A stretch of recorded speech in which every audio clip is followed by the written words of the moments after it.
2 Tuesdays ago, I received a message on LinkedIn from a student I had become acquainted with on another Tuesday early last year.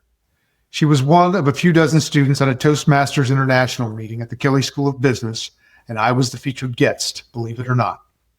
The topic of the night was how to be the star of the show.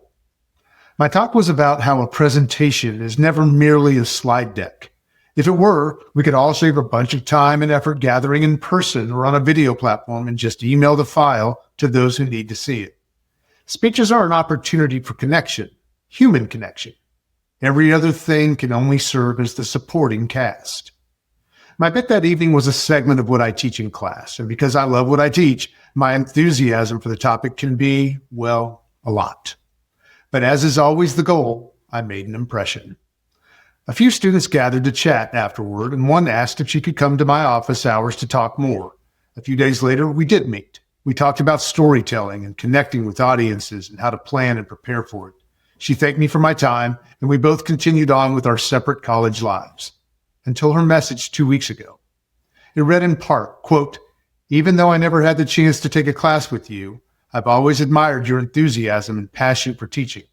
I recently read Tuesdays with Morrie, and despite the short time we spent together, it reminded me of you and our conversation," end quote.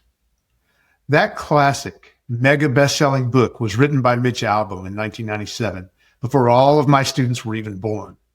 Albom tells a tale of reuniting with his sociology professor, Morrie Schwartz, as Schwartz is dying from amyotrophic lateral sclerosis, or ALS, 16 years after a young Albom graduated from Brandeis University.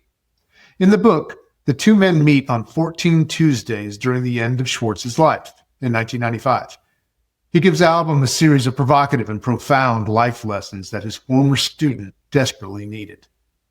I hadn't read the book before the message came in from my Toastmasters student, but I downloaded it the night before the first day of classes for the fall semester and finished it this morning.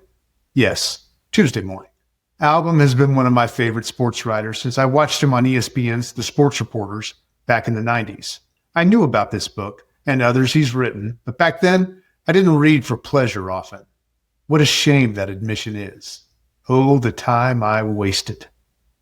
Professor Schwartz is someone any teacher would aspire to be.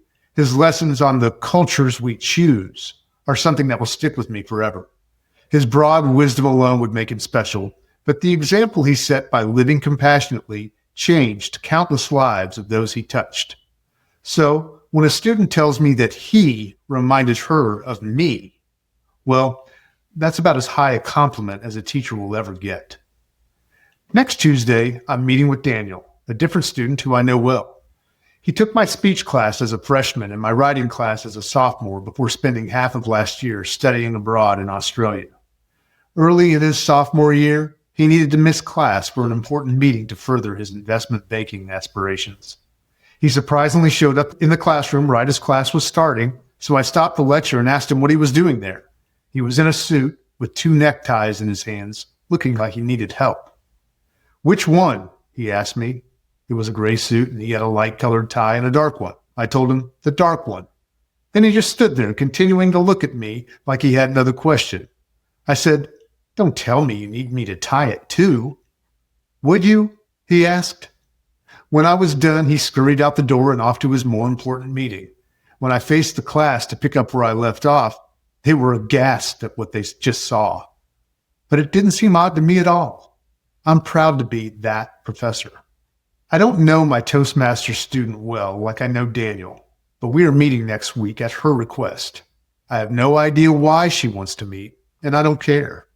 As Morrie Schwartz would say, quote, "Accept who you are and revel in it," end quote. On this Tuesday of the first week of school, reveling in it is exactly what I'll do.